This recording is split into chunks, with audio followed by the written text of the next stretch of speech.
It's very common for highly sensitive people to cry easily, whether they're silent tears or not, and whether they're tears of joy or tears of sadness.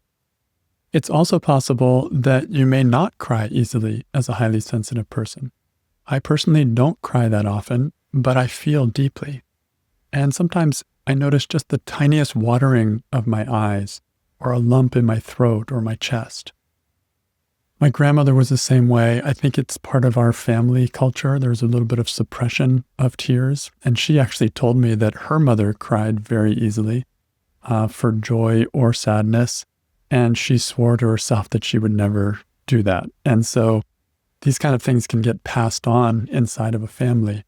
It doesn't negate this sensitivity and this deep in touchness with our emotions that is characteristic of highly sensitive people.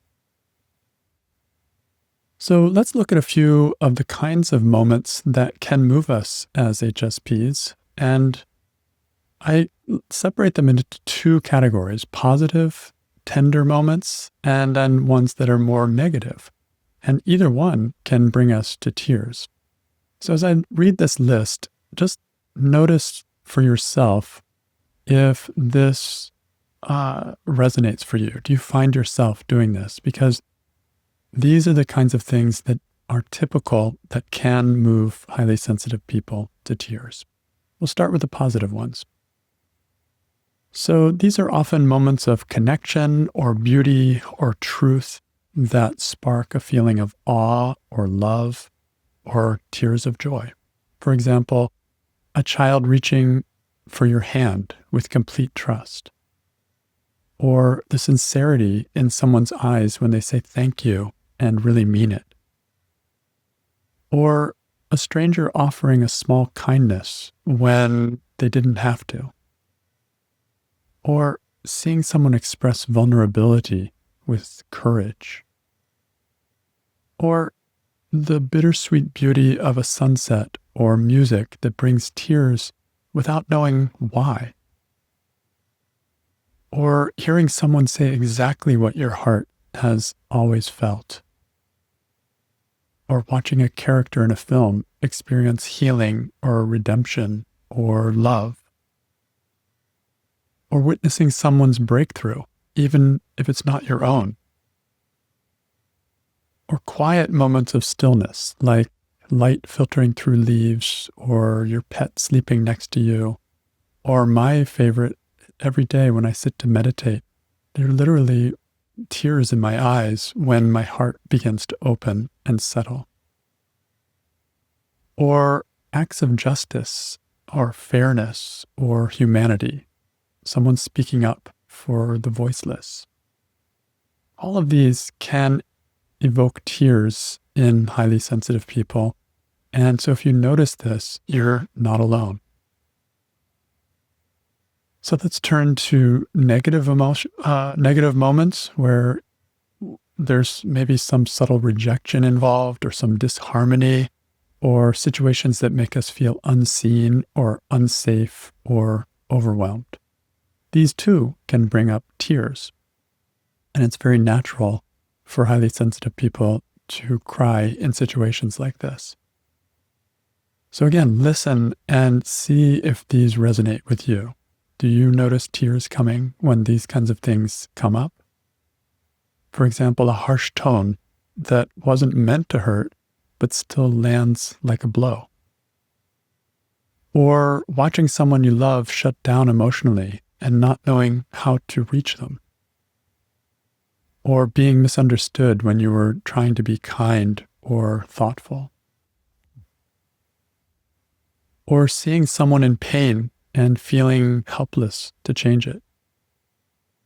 Or being surrounded by conflict, even if it's not directed at you. Or having to leave someone or something you care about deeply. Or noticing someone's loneliness, even if they try to hide it. Or the sound of disappointment in someone's voice, especially if you happen to be related or caused it in some way. Or being in a room where no one notices that you're hurting. or hearing a truth that pierces your heart and knowing that you've been avoiding it. So these moments, whether positive or negative, whether it brings sadness or brings joy, they often move us as HSPs, not just because of the situation itself, but because we register more. We register body language, we register emotion, we register energy, we register meaning, and we're wired for empathy and attunement and resonance. So we cry not only for what is, but sometimes for what could have been or for what's been held inside for too long. These tears, in reality, reflect a kind of wisdom. They're not a weakness, as they can easily be judged to be. Tears reflect wisdom because they're a sign of deep emotional intelligence and attunement to what really matters. This is where we shine as highly sensitive people. Our emotional intelligence is built in, and it shows up whenever it is needed. So tears, for example, one way that they reflect wisdom is that they show connection. They arise when something touches us. It's often in a moment of truth or meaning or love or grief or beauty. And this is not fragility, it's presence. We're connected to what's really going on and we feel the effect of it. Tears also reflect accurate sensing, and this is a sign of wisdom as well. As HSPs, we pick up on nuance that others miss, maybe a tone or a glance or a moment of tenderness or a moment of injustice. And tears are how the body metabolizes those subtleties. It's not overreacting, it's just seeing exactly what's going on. And we're actually dealing with it through crying. Crying is a way that the body releases stress. Just like when you see, it's kind of a crude comparison, but we have a dog and our dog shakes it off, he's like, just shakes it off when he has some kind of emotional experience. Well, one of the ways we shake it off as humans is to cry. So in a way, we're processing our emotions through crying as opposed to not paying attention to them. Also, tears are a sign of wisdom because they signal inner alignment. And I think this is a really important one. Often we cry not when we're falling apart, but when we're coming back together. And when we're letting go of resistance or when we're connecting to some truth inside of us, or we're touching something that we may have suppressed for a long time. So this connection with the inside is often accompanied with some tears. And tears finally can be a threshold. So for example, if you're doing some inner work or some kind of therapy or coaching, then tears often mark a turning point, a kind of release or a truth landing. It's like reconnection with the self. There's something inside that recognizes the truth here and expands and releases, and tears can come out as a result. So this is healing. This is not collapse. When we cry, especially as HSPs, it's often not because we're broken or something's wrong with us, but because we're deeply in touch. Tears can mean that you now see something clearly, or that you now feel something more, or that you care deeply about something. This is not weakness. This is wisdom in motion. So, how do you shift this from shame to acceptance of tears? You may already have a large amount of acceptance because it's something that just happens. We cry, but if you can treat your sensitivity as a gift, even if you're still just learning how to carry it, then you may start to experience it less and less as a flaw to hide. It's something precious.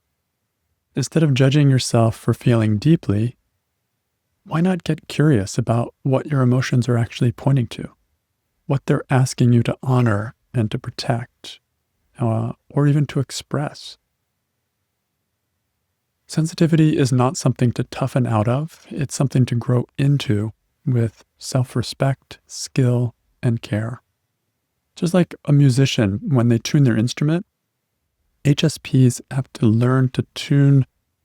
We have to learn to tune our instrument, which is that deep resonance inside. And if that comes with tears, that's fine. But we're wanting to connect with that part of ourselves. That is the core of ourselves. And so the more we're connected to that, the more alive we're going to feel.